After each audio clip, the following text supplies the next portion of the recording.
not guilty of racketeering, not guilty on count 2 and 4, which were the charges, but he was found guilty on counts 3 and 5. Those were the transportation for the purposes of charges. There's a theoretical possibility that he walks out on probation. Now, do I think that's going to happen? No, but the max is 10 years. Even if you were to take both sentences, and he's not going to get 10 years. But it sounds like your attitude was a little bit stronger than that on that set.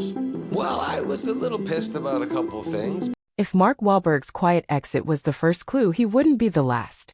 Decades after Marky Mark walked away, a trail of whispers, lawsuits, and shocking confessions started connecting the same dots. That behind the money and music, the gatekeepers were playing by rules nobody wanted to admit existed. Just look at Jaguar Wright, who cracked the door wide open with stories about Diddy's alleged initiation games for new artists. Or the lawyer who says she stumbled onto something so dark in Diddy's office that she quit the industry for good. Even R&B superstar Chris Brown dropped a cryptic line about not dancing for Diddy, a line many fans think wasn't about moves on stage but moves behind closed doors. Add in Lil Rod's lawsuit claiming the same twisted offers came his way, and the pattern becomes impossible to ignore. Then there's Meek Mill, whose denial only fanned the fire when fans dug up old videos of him and Diddy poolside, calling each other daddy. Or the viral podcast where Josh Ostrovsky claimed he saw Diddy spooning with an up-and-coming producer, then got cornered and threatened to keep quiet. When you line it all up, Wahlberg's hush-hush escape stops looking like paranoia and starts looking like self-preservation. He'd seen the excess. He'd seen the power games. And maybe he knew that once you say yes to certain deals, you can't ever say no again. Mark Wahlberg's silence doesn't just tell his story, it echoes every rumor, every lawsuit, every teary-eyed confession from people who say they walked through Diddy's world and came out changed, or never came out at all.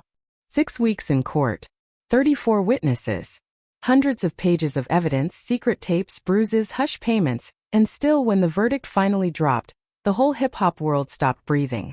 On paper, it looked like the end for Sean Diddy Combs, 5 serious federal charges, including racketeering, conspiracy, and transporting women across state lines for business. Some insiders said he'd never see daylight again. But when the jury filed back into U.S. District Court that day, they didn't deliver what prosecutors thought was a done deal. Instead, they shocked everyone. Not guilty of racketeering. Not guilty on count 2. Not guilty on count 4. But guilty on counts 3 and 5, the transportation charges. Suddenly, the possibility of life behind bars was gone. Now the worst-case scenario? 10 years per count, maybe 20 total. But almost every legal expert says there's no way Diddy will serve anything close to that. For some people, even that tiny slap on the wrist felt like a victory dance. And that's exactly what it turned into. Inside that packed courtroom, Diddy didn't look like a man facing a decade in prison. He looked like a rock star at his own concert. Before the U.S. Marshals let him out, he dropped to his knees in front of his chair, head bowed like he was praying. Then he stood up, turned to the gallery, and clapped. And then, like some twisted encore, the gallery clapped back. They cheered, they hooped, they hugged his lawyers like they just won the Super Bowl, not barely dodged federal time. Diddy's family wept tears of joy, chanting "Dream Team" for the defense attorneys who'd kept their king out of a life sentence. Outside the courthouse, people watching the live feed were stunned. Victims' advocates, survivors, and critics called it a slap in the face. A man convicted on federal charges celebrating like he'd just been handed a Lifetime Achievement Award. But if that courtroom party felt brazen, it was nothing compared. While the world was still reeling from that courtroom celebration, someone else stepped up with a reaction that made people do a double take. Mark Wahlberg. Most people know Mark as the Hollywood A-lister, blockbuster star, producer, businessman. But what a lot of folks forget is that before all the movie premieres and million-dollar suits, Mark Wahlberg was Marky Mark, the brash rapper who once ruled the early 90s charts with the Funky Bunch. And once upon a time, he and Diddy's paths almost crossed in ways that now look way darker in hindsight. When reporters caught Mark after the verdict, he didn't mince words. He called the whole thing rigged, plain and simple.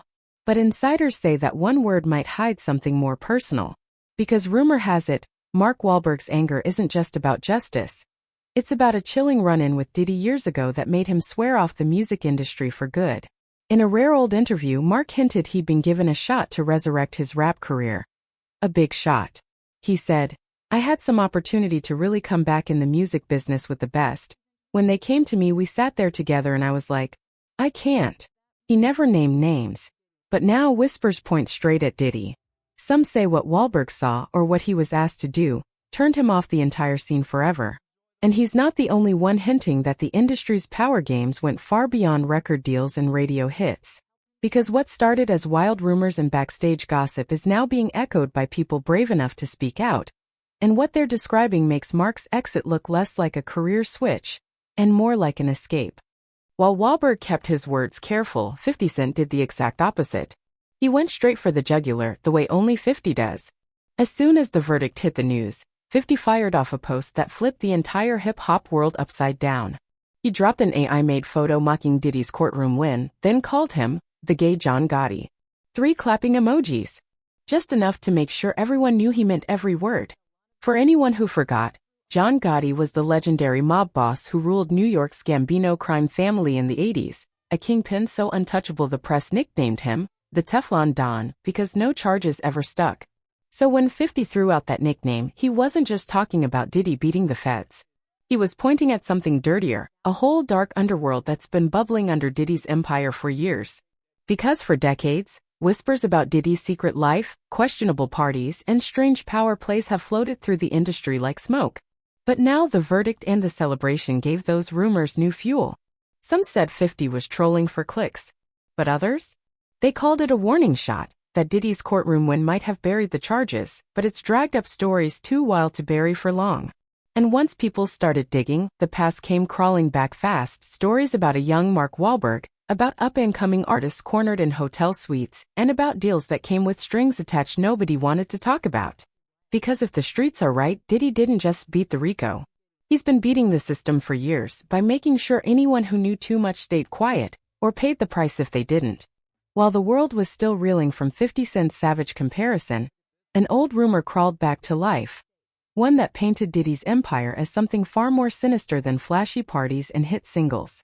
This wasn't about charts or awards, it was about what really went on behind those locked office doors.